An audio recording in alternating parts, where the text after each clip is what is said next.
नमस्कार दोस्तों, स्वागत है आप सभी लोगों का एक बार फिर से। दोस्तों, धरती पर मौजूद किसी भी भूखे प्राणी को भोजन और पानी देना बहुत बड़ा पुण्य का काम होता है। दोस्तों, गाय को रोटी खिलाने से देवता प्रसन्न होते हैं, इसलिए भगवान को भोग लगाने के तौर पर गौ माता को सबसे पहले रोटी हमारे हिंदू धर्म में खिलाए जाते हैं। और ऐसे ही नहीं खिलाते, क्योंकि माना भी जाता है कि इसके खिलाने से घर में सुख समृद्धि आती है, सारी मनोकामना पूरी होती हैं, परिवार खुशियों का बिल्कुल ही परिवार में जो खुशियों का वास होने लगता है, परिवार में खुशियां भरने लगते हैं। जिस घर में गाय को पहली रोटी खिलाई जाती है उस घर के सदस्य बहुत तरक्की करते हैं। और दोस्तों, जिस घर में गौ माता की सेवा की जाती है उस घर पर लक्ष्मी की विशेष रूप से कृपा बनी रहती है। बैठी हुई गाय को रोटी और गुड़ खिलाना बहुत ही ज्यादा शुभ माना जाता है। तो मकर संक्रांति के पावन पर्व पर गौ माता को क्या खिलाएं जिससे आपकी मनोकामना की पूर्ति हो, आपके दिन दुखी भी दूर हो और आपकी गरीबी मिटे, स्थायी लक्ष्मी का वास हो, इस वीडियो में सारी जानकारी बताने जा रहा हूं। तो अपने फायदे के लिए इस वीडियो को एक बार आपको पूरा जरूर देखना है। और हाँ, कमेंट बॉक्स में जय गौ माता जरूर लिखना। देखिए, गौ माताओं को हम इतना ज्यादा इनकी पूजा क्यों करते हैं? हमारे हिंदू धर्म में गौ माता को माँ की स्वरूप कहे गए हैं।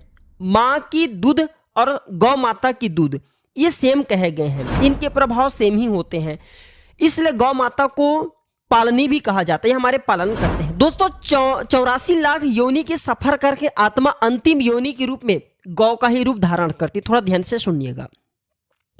गाय लाखों योनि का वह पड़ाव है जहां आत्मा विश्राम करके आगे की यात्रा शुरू करता है। दोस्तों, जब व्यक्ति को मनुष्य योनि देने से पहले भगवान गौ की योनि देते हैं। दोस्तों, गाय का कोई, ध्यान से सुनना, गाय का कोई अपशगुन नहीं होता। जिस भूभाग पर मकान बनाना हो वहां पर अगर आप 15 दिनों के लिए गाय और बछड़ा को बांध देते हैं तो वह जगह पवित्र हो जाता है।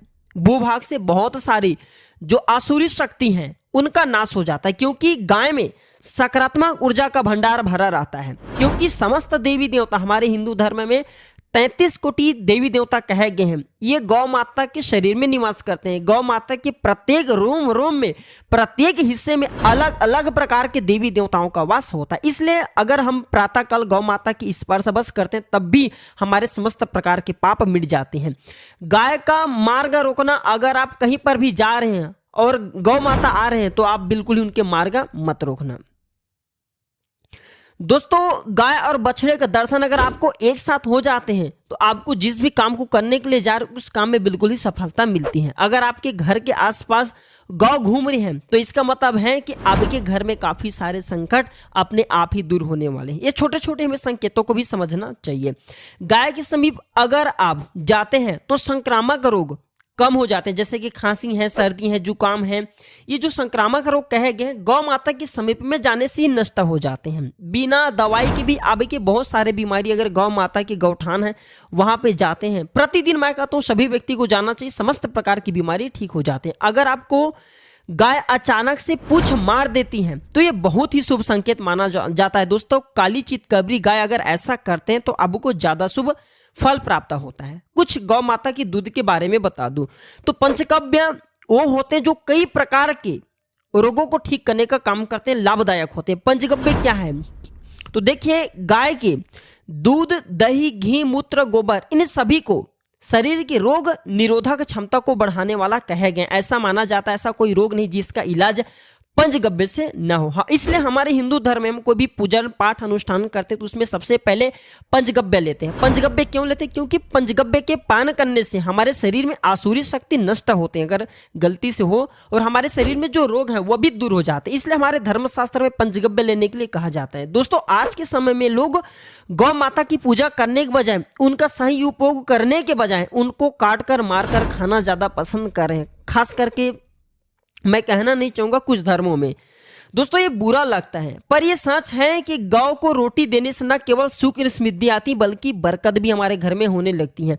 अगर आप गाय को पाल सके तो अच्छी बात है, लेकिन आज के मॉडर्न युग में जहां लोगों को शायद खुद की घर में रहने की जगह नहीं, तो ऐसे में गौ को रखना थोड़ा सा कठिन हो जाता है, रखना कठिन हो जाता है, महंगा पड़ सकता है। तो ऐसे में आप गाय को रोटी दे सकते हैं। आपके घर के समीप में गौ माता आ रही, वहां पे रोटी खिला सकते हैं। या फिर आप में से बहुत सारे लोग बोलते हैं ना कि गुरुजी हम गौ नहीं रख पाते, तो एक काम करना, गौशाला में जा करके किसी शुभ मुहूर्त पर जरूर खिलाना, आपको काफी लाभ मिलते हैं।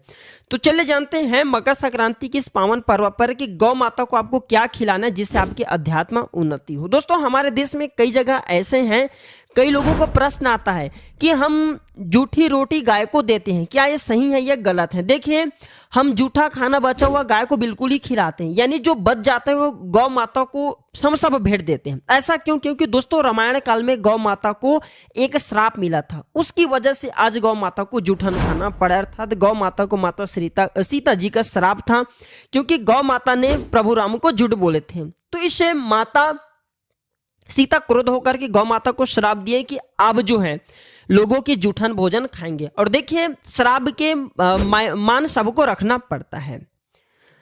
तो चलिए इस वीडियो में जानते हैं कि मकर संक्रांति के पावन पर्व पर गाय को क्या खिलाना चाहिए जिससे हमारे अध्यात्म उन्नति हो, हम धनवान बने, गुणवान बने, हमारे घर में सभी प्रकार के भौतिक सुखों का वास हो।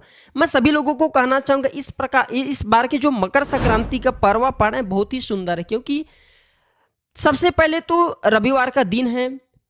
क्योंकि दोस्तों, रविवार के दिन भगवान सूर्य नारायण का दिन होता है, और इसी के साथ रविवार के दिन पड़ने के साथ साथ 3 शुभ योग का भी निर्माण हो रहे हैं। तो मकर संक्रांति के पावन पर्व पर आपको रोटी के साथ में थोड़ा सा गुड़ मिला करके ये आपको गौ माता को खिलाना है। अब इसका मैं बेनिफिट बता रहा हूं कि रोटी के साथ में गुड़ मिला करके खाते तो क्या फायदा मिलता है। देखिए, जो गुड़ है ये मंगल का प्रतीक माना जाता है। अगर आप रोटी में गुड़ डाल करके गौ माता को खिलाते हो तो इससे आपके मंगल मजबूत होते हैं, मंगल बलवान होते हैं, हनुमान जी महाराज प्रसन्न होते हैं, क्योंकि मंगल के स्वामी हनुमान जी कहे गए हैं। तो जिन पर भैया हनुमान जी महाराज की कृपा हो जाए, जिन पर भगवान सूर्य नारायण की कृपा हो जाए, फिर ऐसे साधक कभी निर्धन नहीं होते। अगर गौ माता को रोटी के साथ में गुड़ मिला करके आप खिलाते हैं तो आपके कई बिगड़े काम स्वतः ही बनने लगते हैं। और इस बात का हमेशा खास ध्यान रखें कि गाय को कभी भी सूखी और बासी रोटी आपको नहीं खिलाना है दोस्तों, ठीक है। बहुत से लोग बासी रोटी खिला देते हैं। तो दोस्तों, आपके घर में कलह है, कलेश है, लड़ाई है, झगड़े हैं, जो परेशानी है वह परेशानी बिल्कुल ही मकर संक्रांति के दिन आप खिला देते हैं, दूर हो जाते हैं। घर में स्थायी लक्ष्मी का वास होता है, क्योंकि गुड़ माता लक्ष्मी को भोग स्वरूप लगती है। गुड़ हनुमान जी महाराज को आपने देखा होगा, मंगलवार के दिन हनुमान जी महाराज को गुड़ और चने का भोग लगाते हैं। माता लक्ष्मी को शुक्रवार के दिन गुड़ का भोग लगाते हैं। यहाँ तक कि भगवान सत्यनारायण को भी गुड़ का भोग लगाते हैं। तो गुड़ एक ऐसा पदार्थ है जिससे समस्त देवी देवता तृप्त होते हैं, और गौ माता के शरीर में समस्त देवी देवता का वास होता है। तो गुड़ और रोटी खिलाने से समस्त देवी देवता तृप्त होते हैं, और देवी देवता तृप्त होते हैं, प्रसन्न होते हैं, बिल्कुल आपको खूब सारा आशीर्वाद भी प्रदान करते हैं। मैं तो कहना चाहूंगा कि आप जो है मकर संक्रांति की इस पावन पर्व का फायदा जरूर उठाइएगा। गाय को कम से कम ज्यादा नहीं तो 3 रोटी, ज्यादा नहीं तो 3 रोटी थोड़ी सी गुड़ मिलाकर के जरूर खिलाइए, आपके अध्यात्म उन्नति। आप चाहते हो तो गौ माता को गुड़ बस खिला सकते हैं, अगर रोटी नहीं तो गुड़ खिलाने से हर क्षेत्र में उन्नति मिलती है, लगातार तरक्की मिलती है। तरक्की पाना चाहते हो तभी आप जो है गौ माता को गुड़ खिलाइएगा। और दोस्तों, ऐसा भी कहा जाता है जो व्यक्ति गाय को प्रतिदिन गुड़ खिलाते तो ऐसे व्यक्ति को अलौकिक शक्ति सहायता प्रदान करते, उनके हर बिगड़े काम को बनाने लगते हैं। दूसरी चीज आपको खिलाना है मकर संक्रांति की इस पावन पर्व पर तिल का लड्डू। तिल का लड्डू क्यों खिलाए ये भी जान लीजिए। तिल को भगवान विष्णु जी के ही स्वरूप कहे गए हैं, और ऐसा माना जाता है मकर संक्रांति की इस पावन पर्व पर हमें तिल का स्नान करना चाहिए, तिल का दान करना चाहिए। तिल के 6 प्रयोग बताए हैं, मैं पिछले वाले वीडियो में तिल का 6 प्रयोग बताया हूं। तो अगर मकर संक्रांति की इस पावन पर्व पर गौ माता को तिल का लड्डू खिलाते हैं तो इससे आपके पितृ प्रसन्न होते हैं। पितृ कैसे प्रसन्न होते हैं? क्योंकि पितरों को तिल समर्पित है। ध्यान से सुनिएगा, हमारे जितने भी पितर हैं, अपने पितृ पक्ष में देखा होगा, हम पितरों के निमित्त हेतु तिल का दान करते हैं, अर्थात हम जो है लोटे में तिल रख करके भगवान सूर्य नारायण को अर्घ देते हैं, तो जा करके पितर हमारे पाते हैं। कहने का मतलब है कि तिल के बिना आपके पितर कभी तृप्त नहीं होते। जिनको पितृ दोष लगा हो, जिनके घर में पितर रुष्ट हो, ये फिर पूर्व समय में आपसे किसी भी प्रकार के अपराध हो गया था जिसके चलते आपके पितर आपसे रुष्ट है, तो कभी भी आपके अध्यात्म उन्नति नहीं होगा। आपके जीवन में बहुत ही ज्यादा घोर संकट आ सकता है, घोर संकट आते भी हैं। तो तिल के दान करने से सर्वप्रथम तो हमारे तिल का दान करते हैं, गौ माता को तिल का लड्डू खिलाते हैं, तो इससे हमारे पितर मजबूत होते हैं। दूसरी कि भगवान विष्णु जी की कृपा प्राप्त होते हैं। तीसरा, तिल के दान करने से व्यक्ति को मृत्यु के बाद परम धाम की प्राप्ति होता है। तिल के दान को सर्वश्रेष्ठ दान कहे जाते हैं। बोला जाता है ना कि तिल तिल करके घट रहे हैं, और ये भी बोला जाता है न राई बढ़े न तिल घटे। कहने का मतलब है कि दोस्तों तिल को बहुत ही शुभ अनाज के श्रेणी में रखे गए हैं।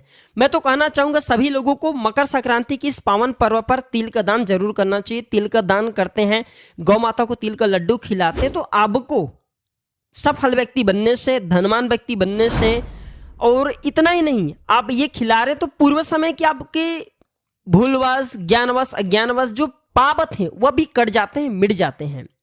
इसके बाद है दोस्तों हरा चारा। अब गौ माता को हरा चारा क्यों खिलाना चाहिए? तो मकर संक्रांति की इस पावन पर्व पर गौ माता को अगर आप जो है हरा चारा खिलाते हैं तो हर मनोकामना की पूर्ति होती है। हरा चारा खिलाने से देखिए गौ माता के शरीर में चूंकि 33 कोटि देवी देवता का वास है, तो हरा चारा खिलाते हैं, इससे आपके बुध मजबूत होते हैं। जिनके बुध ग्रह मजबूत हों तो ऐसे व्यक्ति को स्वतः भगवान गणेश जी की कृपा प्राप्त होते हैं। गणेश जी को मंगलकारी स्वरूप कहे गए हैं। हम घर में जितने भी पूजन पाठ अनुष्ठान करते हैं, कुछ भी शुभ कार्य करते हैं, सर्वप्रथम भगवान गणेश जी और माता गौरी का आह्वान करते हैं। तो हरा, चूंकि जितने भी हरा कलर हैं ये गौ माता को खिलाते हैं, हरा घास गौ माता को खिलाते हैं, हरा चारा खिलाते हैं, तो इससे आपके बुध ग्रह मजबूत होते हैं। बुध ग्रह मजबूत होते हैं तो बुध ग्रह के मजबूत होने से आपकी बुद्धि तीव्र होते हैं। घर परिवार के लोगों में आपसी प्रेम बढ़ते हैं। लोग शनि को बेवजह ही डरते हैं। आपके जीवन में जितना ज्यादा परेशानी आती है, एक्सीडेंट से लेकर के जितना बड़े बड़े रोग होते हैं, जितने बड़े बड़े व्याधि आती हैं, ये सब बुध ग्रह के कारण होते हैं। लेकिन लोगों को इनके बारे में जानकारी पता नहीं होता। तो आप अपने बुध ग्रह को बलवान कीजिए। बुध ग्रह को बलवान करने के लिए आप जो है मकर संक्रांति की इस पावन पर्व पर हरा चारा जरूर खिलाइए। हरा चारा खिलाने से आपके बुध ग्रह मजबूत होंगे। बुध ग्रह मजबूत होते हैं तो ऐसे व्यक्ति के घर में तंत्र विकार नहीं लगते, टोने जादू नहीं लगते। ऐसे व्यक्ति हमेशा अध्यात्म उन्नति करते हैं। अपने घर परिवार में अगर आप चाहते हैं कि स्थायी रूप से माता लक्ष्मी का वास बने रहे, तो मकर संक्रांति के दिन, जैसे कि आज रात 8:30 बजे के आसपास मकर संक्रांति नहक जाएंगे, तो एक काम करना, प्रातः काल सुबह स्नान ध्यान करने के बाद गौ माता को हरा चारा बिल्कुल आप खिला दीजिए। हो सके तो गाय को तिल का लड्डू खिला देना।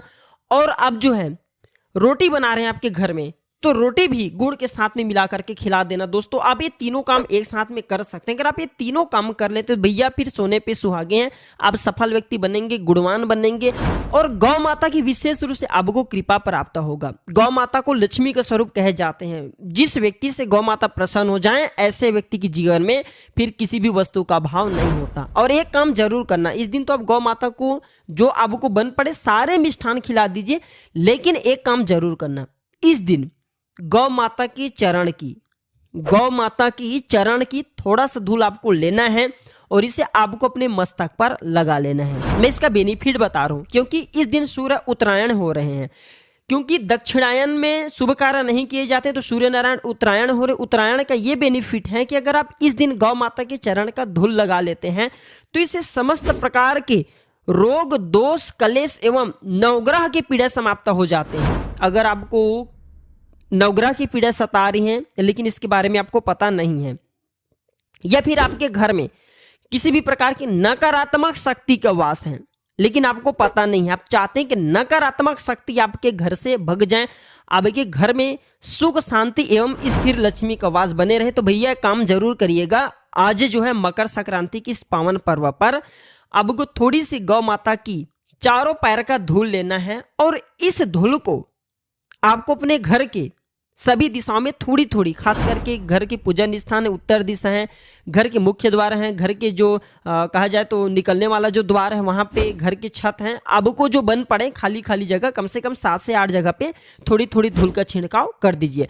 तो अगर किसी कारणवश नकारात्मक शक्ति आपके घर में रह गए हैं तो इनके प्रभाव से वह बिल्कुल ही लंबे समय तक नहीं रह पाएंगे। जैसा भी इनके छिड़काव करेंगे वह भस्म हो जाएंगे, क्योंकि गौ माता के धूल में वो चमत्कारिक शक्तियां पाई जाती हैं, वो अलौकिक शक्तियां पाई जाती हैं जिसके स्पर्श मात्र से नकारात्मक शक्ति भस्म हो जाते हैं। ये लौ के समान, ये आग के समान दहकती, एक प्रकार की दहकती ये आग है। और एक काम आपको जरूर करना है। क्या करना है? पहले तो ये काम करना है कि सभी घर में आपको धूल का छिड़काव करना है गौ माता के पैर का। इसके बाद दोस्तों एक काम और करना है। क्या करना है कि गौ माता के जो सिर है इसका स्पर्श करना है, मस्तक का स्पर्श करना है। अगर मकर संक्रांति की पावन पर्व पर गौ माता के मस्तक का आप अपने हाथों में सच्चे मन से मनोकामना बोलते हो, स्पर्श करते हैं, तो आपकी कोई अधूरी मनोकामना हो, जो मनोकामना पूर्ण नहीं हो पा रही, वह मनोकामना शीघ्र पूर्ण होते हैं। बिल्कुल ही जो भी आपकी अधूरी मनोकामना हो, आप चाह रहे हैं कि वो आपकी मनोकामना पूर्ण हो जाए, तो गौ माता को हमने जितने चीज बताए सारी चीजों की खिलाइए और गौ माता की जो मस्तक है आप इसे स्पर्श कीजिए। तो इनके मस्तक स्पर्श करने से आपकी मनोकामना की पूर्ति होगा और समस्त देवी देवताओं के आशीर्वाद प्राप्त होगा। गौ माता आपके ऊपर में अपना पूर्ण रूप से कृपा दृष्टि बरसाएंगी। तो दोस्तों आशा करता हूं कि प्राचीन ज्ञान चैनल के माध्यम से बताई गई छोटी सी जानकारी आपके जीवन में कल्याणकारी साबित जरूर होंगे, मंगलमय साबित जरूर होंगे। इस जानकारी को अपने तक सीमित मत रखना, इसे आगे जरूर शेयर करना। हो सकता है आपके एक छोटे से वीडियो आप शेयर करें तो किसी की जिंदगी में जो परेशानी चल रही है वो परेशानी दूर हो जाए। तो दोस्तों जनहित एवं जन कल्याण के लिए इस वीडियो को आगे जरूर शेयर करिएगा। अगर आपके मन में कोई डाउट है, कोई क्वेश्चन है, कोई आपको परेशानी चल रही है, कमेंट बॉक्स में बिल्कुल ही पूछें। प्राचीन ज्ञान एक यूट्यूब चैनल नहीं, आप सभी दर्शकों का परिवार है, बिल्कुल ही ऑनलाइन आने पर आपकी मदद की जाएगी। वीडियो देखने के लिए धन्यवाद दोस्तों, नमस्कार, हैप्पी मकर संक्रांति।